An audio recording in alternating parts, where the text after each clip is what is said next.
Another aspect is communication. And this is absolutely important. And whether your community is an intentional community, whether it's a marriage, or whether it's in the church, or whatever it is, communication is so important.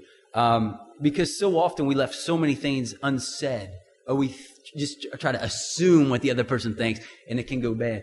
Some of the ways that we do this is they just have a house meeting once a week, and it's called a points meeting. And this is just a boring old, like, hey, this is what's going down. This is what's happening. This is who's coming over this week. And they're able to communicate just on a basic level. These are the things going on. They also have something that we instituted my second year I was there. It's called a 101. And this really came from an experience. My wife and I were actually having some troubles. And we went and saw counseling. And we're doing good now. But when we were there, and the biggest issue that we had was we had a lack of communication. You know, it was like we just weren't connecting, weren't communicating, and it seemed like the only things that were being said were things that were negative, So when she talked to me, she became like one of the adults on Charlie Brown. Wah, wah, wah, wah, wah, wah, wah, wah, wah, wah, wah, wah. And I didn't hear a thing she had to say, And so, but when we started doing it, we met this counselor. She gave us some great ideas. And it's simply called a 5-on-5. And what it is, hey, what's something that was positive today? What's something that happened that is negative today? And basically, what's going on? What's happening? And from that, you kind of build off. And I realized, it's called unpacking the emotional stuff, And I'm like, I'm a guy. I don't have no emotions. I'm cool. But I realized, wow, I do. And it's as simple like going through what's something positive that happened today, what's something negative, and are you angry about anything? And then there's also something called a 10-on-10, which is like when you're in trouble. And like if you have beef with somebody, like you have something that's wrong with somebody, and say, hey, basically you have to go through, right? Here's you go, I have this, this is bothering me. Okay. Then what happens? This is the hard part, especially for guys, is the guys will say, all right, and you repeat back what she just said. And it's like, sometimes you do that 2 or 3 times if you're a guy. No, that's not what I said. Let me say it again. All right, again. And you get through. Eventually you get it. And she knows you got it, And then she goes, I want a request for change. This is what I'm doing, And then you can negotiate. Yeah, I can do that. Oh, no, I can't do that. And you kind of work through that. And we did like a mode of that. I call it 101 in intentional community. Because what so happens is people get together. People don't like confrontation.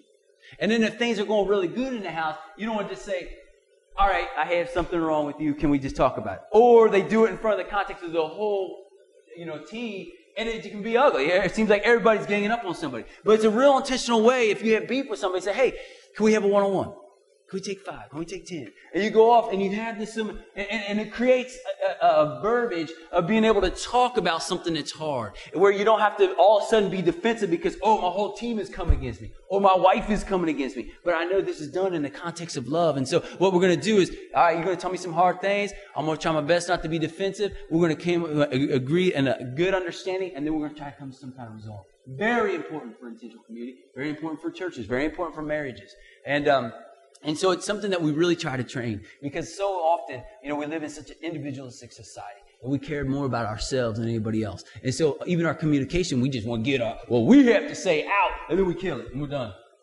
But this is also saying, hey, this is what I have to say. Let me receive something back as well.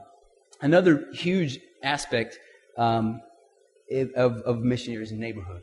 It's not just about yourselves. It's not about coming in and just getting to know yourselves. But we have a thing where every Saturday, it's called Neighborhood Day. And basically, that's what it is. For 5 hours, it's being intentional about getting to know your neighbors, about being in the neighborhood. And that can look different. Some people at the beginning may just go introduce themselves. Hey, we're living on the block. They're like, who are these? They drug addicts or cops moving in, And then so that, we're cool. Good people. We connect with the church, So they're getting to know the neighbors.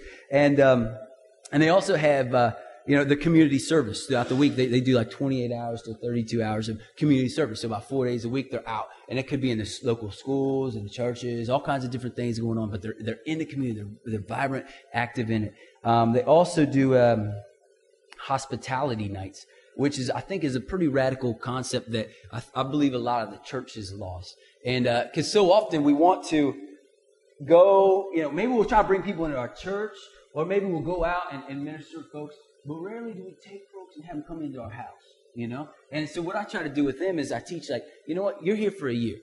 What if you bring somebody in, one of your neighbors, and then bring in somebody from your church, and you're all around the table? There's no way you'd ever have these same people. I mean, we did it in Kentucky. Where it was like, we had a couple homeless folks around the table. We had some seminary folks around the table, some young people, old people, families. And you looked around the table, and you're like, what in the world are we going to talk about? You know, because it's like, snap, these people are nothing like me. But it was like, you have a shared meal, something would happen.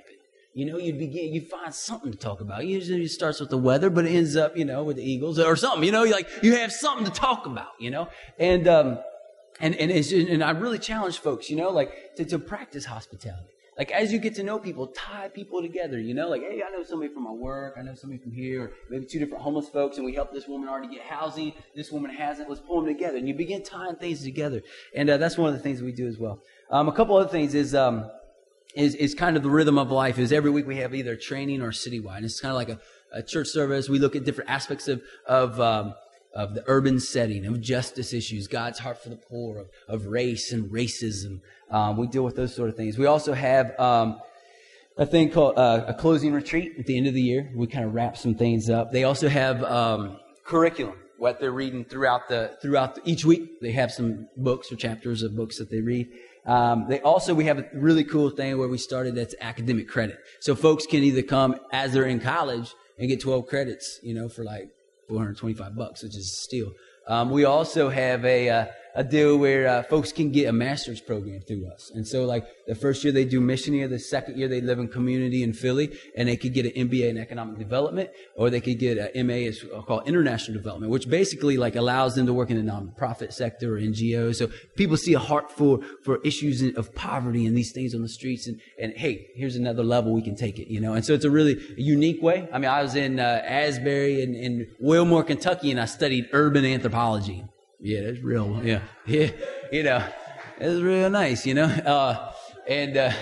Hung out with homeless people in Wilmore. But here's a real unique situation because they're in the neighborhoods, you know, they're in the city, and not only just studying about it, but living it. And so, yeah, and one other thing we do is something. When I was at Eastern, used to go out in the streets quite a bit, and not only would we hang out with homeless folks, but we started sleeping on the streets. And because what I realized is people often ask, they're like, should you give to beggars? And I tell them, I say, first beg, then you'll know how not to give to beggars.